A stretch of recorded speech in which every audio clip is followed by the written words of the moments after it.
दोस्तों, जरा सोचिए एक ऐसा युद्ध जहां सैनिक कम और ड्रोन ज्यादा लड़ रहे हो, जहां आसमान में सैकड़ों छोटे बड़े ड्रोन एक साथ हमला कर रहे हो और दुश्मन को पता ही ना चले कि हमला कहां से हुआ। जी हाँ, इंडियन आर्मी अब ऐसे ही फ्यूचर वॉरफेयर की तैयारी कर रही है। बाकायदा इसके लिए एक बड़ा रोड मैप भी सामने रखा गया है, जिसमें 30 तरह के ड्रोन शामिल हैं। नमस्कार दोस्तों, आप देख रहे हैं बी नेशन ट्रिपल वन, जहां आज हम बात करने वाले हैं भारतीय थल सेना के एक बड़े ड्रोन रेवोल्यूशन के बारे में। दोस्तों, इंडियन आर्मी ने एक डॉक्यूमेंट जारी किया है जहां पर भविष्य में ड्रोन कितने महत्वपूर्ण होंगे इस पर जोर दिया गया है। इस रोड मैप में सिर्फ ड्रोन नहीं है, बल्कि लोइटरिंग म्यूनिशन, जिनको आप कामिकाजी ड्रोन भी कहते हैं, जो एनिमी टारगेट से टकराकर खुद को नष्ट करते हैं।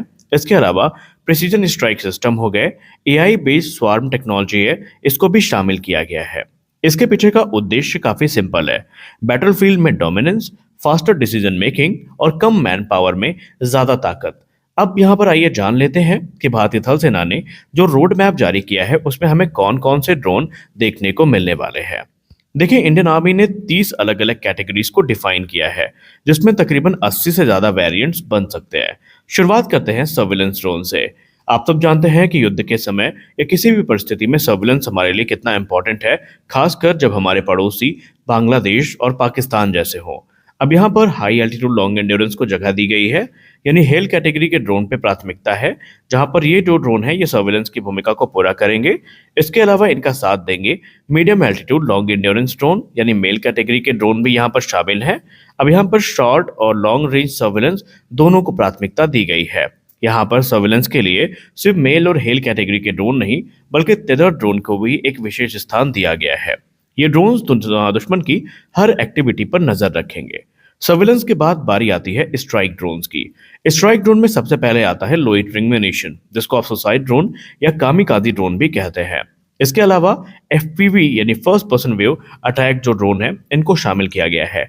एफपीवी ड्रोन को आमतौर पे आप सबने रशिया यूक्रेन वॉर में काफी देखा है, जहां पर कई टैंक्स, कई एनिमी पोजीशंस इनका शिकार अक्सर बनती हमें दिखाई पड़ती है।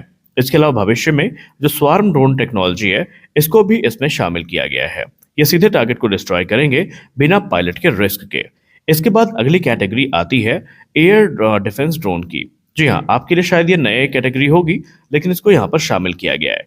यहाँ पर ड्रोन वर्सेस ड्रोन कॉम्बैट की जाएगी। अब आप लोगों को याद होगा, हमने हाल ही में एक वीडियो बनाई थी जहां पर हमने आपसे बताया था कि इस समय भारतीय सेना ड्रोन इंटरसेप्टर्स पे काम कर रही है, जहां पर एक ड्रोन जाएगा और एनिमी के जो ड्रोन है उनको डिस्ट्रॉय करेगा। और हमने इस पे एक डेडिकेटेड ड्रोन मदरशिप की वीडियो भी बनाई थी, जहां पर हमने आपको ये कैसे काम करेंगे वो समझाया था, तो आप उस वीडियो को जरूर देखिए। अब इसी कैटेगरी में यानी एयर डिफेंस ड्रोन में दूसरा आता है एंटी स्वार्म सिस्टम। ये ड्रोन ही ड्रोन को तबाह करेंगे, यानी यहाँ पर पूरा का पूरा जो एनिमी स्वार्म अटैक है उसको कैसे न्यूट्रलाइज करना है, इस बात पे ध्यान दिया जाएगा। फिर आते हैं स्पेशल रोल ड्रोन्स। इसमें हमें हंटर किलर ड्रोन्स देखने को मिलेंगे, मदर चाइल्ड ड्रोन सिस्टम देखने को मिलेगा, नैनो ड्रोन्स देखने को मिलेंगे, माइंड लेइंग ड्रोन्स देखने को मिलेंगे, जैमिंग ड्रोन्स देखने को मिलने वाले हैं। ये ड्रोन्स बैटलफील्ड को पूरी तरीके से स्मार्ट और ऑटोमेटेड बना देंगे, यानी कि हम सिर्फ यहाँ पर सर्विलेंस स्ट्राइक नहीं, बल्कि दूसरी भी जो अपनी नीड्स हैं उन्हें ड्रोन के माध्यम से पूरा करने का प्रयास करेंगे। फिर बारी आती है सबसे महत्वपूर्ण कैटेगरी की, जो है लॉजिस्टिक ड्रोन। जी हाँ, लॉजिस्टिक्स के लिए जो ड्रोन है इनको भी स्थान दिया गया है। इसमें वो ड्रोन शामिल किए जाएंगे जो आकार में थोड़े बड़े होंगे और सप्लाई को डिलीवर कर पाएंगे, क्योंकि आपको पता है कि हमारे सेना की कुछ पोजीशंस ऐसी हैं जिनकी लाइफ लाइन हेलीकॉप्टर के द्वारा सप्लाई की गई जो हमारी रसद है उस पर डिपेंड करती है, और यही काम हमारे ड्रोन्स की तरफ से किया जाएगा। इसमें हमें लॉन्ग रेंज कार्गो ड्रोन्स भी देखने को मिलने वाले हैं। फिर चाहे गोला बारूद हो या फिर सप्लाईज हो, ये सब ड्रोन के माध्यम से वहां तक पहुंचेंगी। इस चीज को भी यहाँ पर शामिल किया गया है। अब अगर हम भारत के फोकस की बात करें, तो इस पूरी योजना का सबसे बड़ा फोकस है स्वदेशी टेक्नोलॉजी डेवलपमेंट में, यानी भारत खुद अपने ड्रोन बनाएगा और फॉरेन डिपेंडेंसी को कम करेगा। ये इनिशिएटिव जुड़ा है आत्मनिर्भर भारत से, और इसमें प्राइवेट कंपनियां हो गई, स्टार्टअप्स हो गए, डीआरडीओ हो गई, ये सब मिलकर काम करेंगे। आने वाले समय में युद्ध कुछ ऐसा दिखेगा जहां पर आसमान में आपको ड्रोन स्वार्म दिखेंगे, एआई कंट्रोल्ड अटैक दिखेंगे, रियल टाइम सर्वेलेंस दिखेगा और मिनिमम ह्यूमन रिस्क दिखेगा।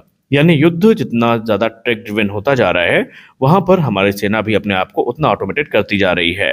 अब अगर हम साधारण निष्कर्ष की बात करें, तो इस पूरी रिपोर्ट का सार हमें ये समझ में आता है कि इंडियन आर्मी अब ट्रेडिशनल वॉरफेयर से आगे बढ़ रही है और ड्रोन बेस्ड वॉरफेयर में तेजी से एंटर कर रही है और आने वाले समय में ड्रोन ही युद्ध का असली गेम चेंजर बनने वाले हैं। यहाँ पर आपको क्या लगता है?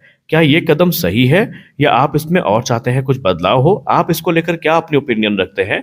हमें कमेंट सेक्शन में ज़रूर बताएं। अगर आपको ऐसी डिफेंस और टेक्नोलॉजी से जुड़ी जानकारी पसंद है, तो वीडियो को लाइक करें और अपने मित्रों और परिवारजनों को शेयर करें और चैनल को सब्सक्राइब करें और कमेंट में बताएं कि क्या ड्रोन फ्यूचर वॉर को पूरी तरीके से बदल देंगे। मिलते हैं हम शाम की डिफेंस न्यूज़ की वीडियो में, तब तक के लिए जय हिंद।